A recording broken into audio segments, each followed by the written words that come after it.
YouTube, don't be scared. Don't worry. I know this is the most dangerous city in Alabama, but it's just Alabama. No diss to Bama. But we got the most dangerous city in Alabama, which is Birmingham. Now, I was just playing at the start. None of you Alabama crackheads, don't come at me, bro. I'm just a normal civilian in North Carolina. You feel me? But I've heard a lot of things about Birmingham, and it's not a good place. So let's check it out. From kidnappings and torture to shootouts and serial killers, Dang. we're breaking down why Birmingham, Alabama is one of the most brutal cities in the world. Lil Heat was one of the hottest rappers in Birmingham, but making it out of the city isn't easy. And Lil Heat allegedly got murdered by his own homies right before he hit the mainstream. Lil Heat came up in the trenches and started getting arrested when he was 13 years old, but he didn't want to live like that forever. Around 2019, he hopped in the booth and started dropping music. And in 2020, he popped off like crazy with the track 007. Lil Heat got co-signs from huge artists like Young Thug and Gucci Mane, and all the buzz got him a deal with Cinematic Music Group. But while Lil Heat was starting to make some noise in the industry, he had beef in Birmingham that was about to get him shot. When Lil Heat started dropping tracks, he was tight with another Birmingham rapper named Ray World De Niro. They had some music together and were both putting on for the city. Isn't Alabama supposed to be like racist and stuff? How is it the most like dangerous city in America with all the black people, but it's also the most dangerous city in America probably because of all the racism? Isn't that a thing? I'm gonna go to Bama and I'm gonna see for myself. Ray World De Niro was allegedly one of the most dangerous dudes in Birmingham. Nasty. Some sources claim he caught Don't over kill 10 me. bodies, and a lot of people think he was involved with Lil Heat getting shot too. According to rumors, Lil Heat and Ray World De Niro fell out because De Niro started hooking up with Lil Heat's ex. Then in 2022, Lil Valid. Heat was driving around in Birmingham when someone started shooting up his whip. Lil Heat got hit a few times and crashed, and he watched his homie die right in front of him. Rumors said that Ray World De Niro and his crew were involved with the situation, but nobody was ever booked for it. Lil Heat didn't let the shooting slow him down though, and he clapped back in the booth while his arm. Oh, he's still alive. Oh, okay. I thought he died at this point. Bro, the fact that nobody got in trouble for this case is crazy work.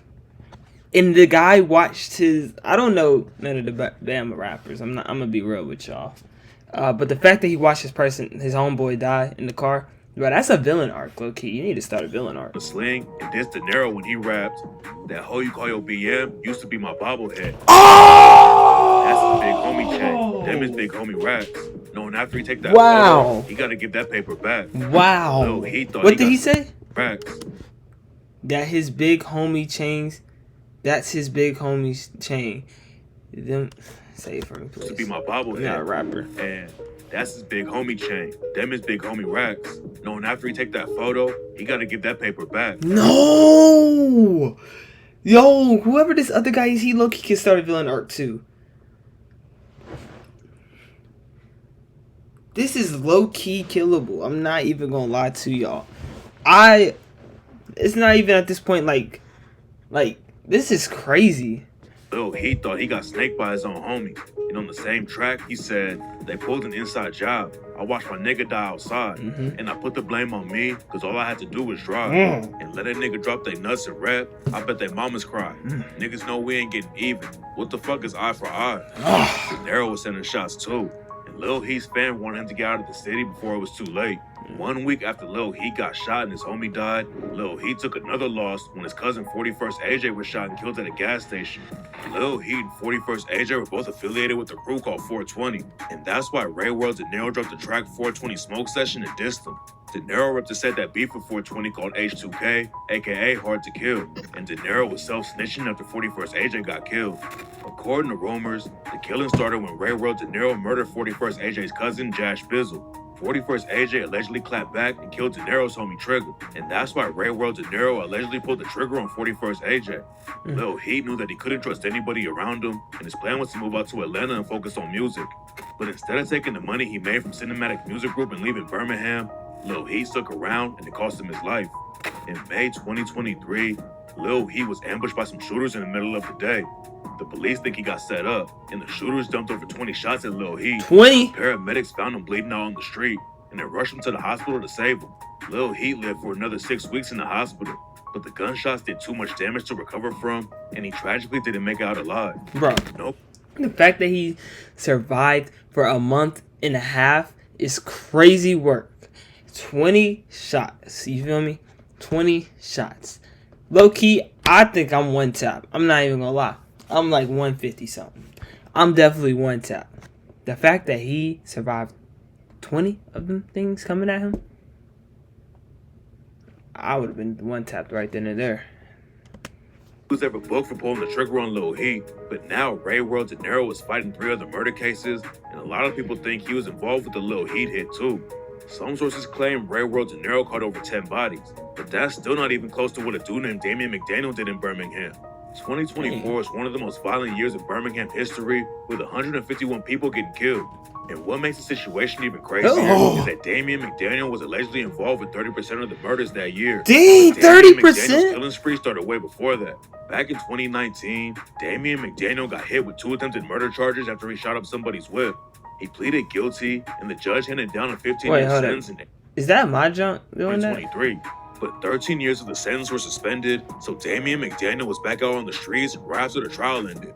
And in July 2023, Damian McDaniel shot 2 firefighters and killed one of them. Nobody knows why Damian wanted to kill the firefighters, but a few months later, he allegedly murdered a woman named Mia Nixon outside of her crib. I'm not gonna lie, I had to pause the video. I've never seen something like this. This got to be like a war crime, a crime on humanity. Like, you killed 2 firefighters for no reason at all. You killed a chick for no reason at all. Well, maybe they about to tell us why, but like, you killed her still. You have like 30% of the bodies in Birmingham. You need to be gone forever. You can't come out, bro. I low-key hope, bro, if he comes out, don't come to North Carolina, please don't. I had no idea back then that the murders were connected, but Damian's brutal killing spree was just getting started. Just getting started. Damian allegedly caught a dude named Anthony Love Jr. while he was clocking out from his job at UPS. Are they gonna catch this Killing firefighters and mailmen as well. But the cops think that somebody actually paid Damian to kill Anthony Love Jr. A couple months after Anthony Love Jr. got killed, Damian was chilling at a birthday party in a Birmingham club and a fight broke out. After the fight, Damian allegedly went outside to get his gun, and that's when the killing started. Damian started shooting into the club, and when he was finished, there were 4 people dead and at least 10 more who got shot and survived. Damian McDaniel wasn't finished yet though. And a month after the shooting at the club, he allegedly killed another dude named Charlie Moore inside his house. Some of the murders were allegedly paid hits, but a lot of people think Damian McDaniel was a straight up serial killer. Yeah. He was about to catch. How do you like kill all these people and not like, you don't feel no remorse? Like, I could do this in GTA and Call of Duty. Like, GTA, you give me a tank, I'm going through the city, I'm going through them highways, I'm just gonna blow up every car. But IRL is crazy, bro. Like, you just and you just don't care. Like, I know you see the body drop when you kill them, unless you taking sniper shots, and even then you got the scope, you like, boom, he's dead, and then you're like looking at his body. Like, what is your problem, dude? RP all those people. On September 19th, this guy gotta be gone for Damian good. allegedly killed DeAndre Brown at a bar. Another Then one? 2 days later, he pulled up to a hookah lounge on Magnolia Avenue and started shooting. Damian allegedly had at least 1 more shooter with him, and they killed 4 people and hit 17 more. Then the very next day, Damian slid into Southeast Lake Community in Birmingham and killed a dude named Jamarcus McIntyre and shot 2 others. The cops finally booked Damian McDaniel a month after the second club shooting, and in 2025, they were still finding out about more murders he committed. Damian McDaniel allegedly had gang ties, but if you mess around in Birmingham, you might run into the most brutal cartel in the world, the Jalisco New Generation. This is a war zone. Oh my gosh. You got Cartel, you got Damian, you got... Yo, that's North Carolina people. I didn't realize how good we had it until I listened to this. Birmingham's a whole different story, bro. Cartel, aka CJNG, is the biggest cartel in Mexico, and they have heavy ties to Birmingham. CJNG is known for using brutal violence, and some reports claim that they actually make their members eat humans when they're going through training. Crossing the cartel is basically a death sentence. And in 2023, The feds found out that CJNG was moving a ton of fentanyl through Birmingham. The feds booked 9 CJNG members for the drug ring, and one of them was already serving multiple life sentences because he killed 5 people who owed money to the cartel. Even if you don't have ties to the streets or the cartels, Birmingham is one of the most dangerous places in America. And what happened to a woman named Mahogany Jackson proved that the violence down there is on a whole different level. In February 2024, Mahogany Jackson texted her mom and said she had been kidnapped and needed help. And just a few hours later, somebody found her on the side of the road with a bullet in her head. Mahogany Jackson had been tortured before somebody shot her in the head, and they filmed the whole thing. 8 people filmed the whole thing. So I can go out there and look at it and see. I'm not doing that, by the way. And some cops in Birmingham said it's the most brutal death they've ever seen. And what makes it even worse is that Mahogany Jackson knew the people who killed her. According to some of the suspects, it all started over a gun that got stolen. Mahogany Jackson allegedly took a strap from somebody, so they kidnapped her and tortured her with their crew. At some point, Mahogany Jackson was able to get her phone and text her mom, and her mom called the police. The murderers called Mahogany Jackson using the phone though, and that's allegedly when they decided to kill her instead of just torturing her. Mahogany had just told her mom where she was at, but by the time the cops got there, it was already too late, and her dead body was found a couple hours later. Mahogany Jackson's case shocked all the local cops, but what happened to Anaya Blanchard made headlines everywhere. It's more... Bro, okay, low-key, for that situation, if you didn't get caught, you would have been straight, but low-key, they kidnapped you, they were about to torture you, low-key, you probably would have... Not saying it, but you probably would have been better off doing, like, what you did already. RIP to you, though. Nobody should have to go through this, bro. Alabama is not normal. This is literally Japan in World War II. This is Germany in World War II right here.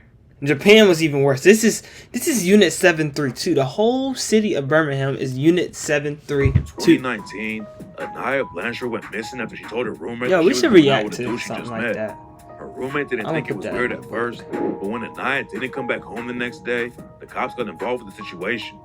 They started tracking Anaya Blanchard down, and the last time she was seen was at a gas station. She left the gas station in her whip with a dude named Abraham. Alright, chat, we're putting it in the book. Later, we're going to react to something like that. A bunch of Anaya's blood inside. From a history tried to clean it, but there were bullet holes in the whip and DNA all over the place. The cops booked Ibrahim, and it turns out he was one of the most brutal dudes in the city. Oh, God. Back in 2012, he tried to kill 2 cops. And in 2018, he murdered a dude named Stephen Hambry and shot a woman in the face. And just a few months before he killed Anaya Blanchard, Ibrahim and his homies almost beat a 70-year-old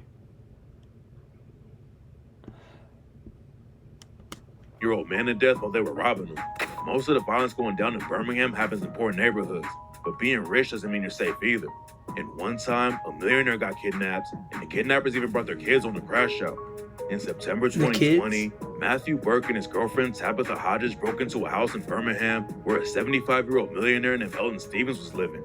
They got to the house around 2 in the morning, stole Elton's Maserati, and drove back to their own house to show the whip off to their kids. Elton Stevens was still asleep at that point. But then Matthew Burke woke him up, and that's when the situation got weird. The whole thing was recorded on Elton Stevens' phone. And Matthew Burke started off by saying that he had bought the house that Elton Stevens was living in. Matthew Burke and Tabitha Hodges had their kids with them in the house, and they were telling the kids that Elton Stevens was going to give them a farm to live on. Then they took Elton Stevens back to their own crib. But first they stopped at a barbecue spot to get lunch.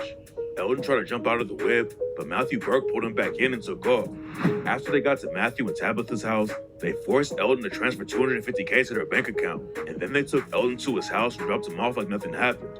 The cops solved the case immediately because Matthew and Tabitha might be the dumbest criminals in Birmingham, and now they're both in prison for over a decade. Kidnapping a 75-year-old dude is wild, but sometimes old men in Birmingham are the most dangerous.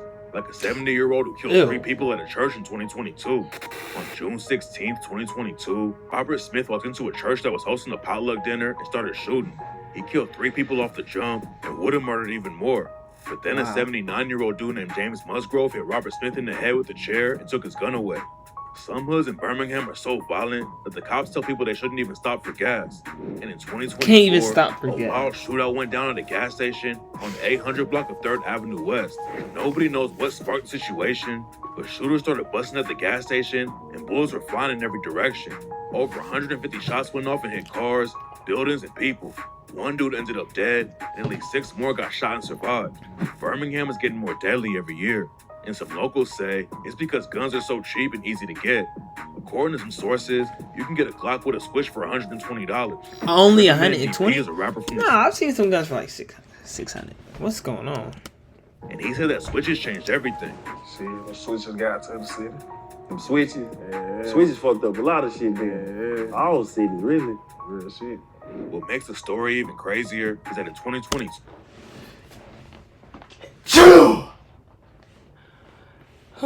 Sorry. over 100 shots went off at the same gas station. A dude named Davion Hickley was killed that time, and his ops said they were going to shoot up the church where his funeral was too. The cops were posted up at the church to provide security for the funeral. Davion Hickley's ops still showed up and tried to run over some of the cops who were there. Birmingham has one of the highest murder rates in America, but one of the most shocking deaths in the city was when a millionaire faked his own murder and actually killed himself. Billionaire? One of the most shocking deaths in the city was when a millionaire faked his own murder and actually killed himself. Major Bashinsky was a lawyer in Birmingham, but he was also one of the most powerful dudes in the state. His family owned a chip company called Golden Enterprises that was making over $100 million a year. And that's why everybody was shocked when Major Bashinsky's body was found floating in the golf course pond. Major's hands were tied behind his back and there was tape over his mouth.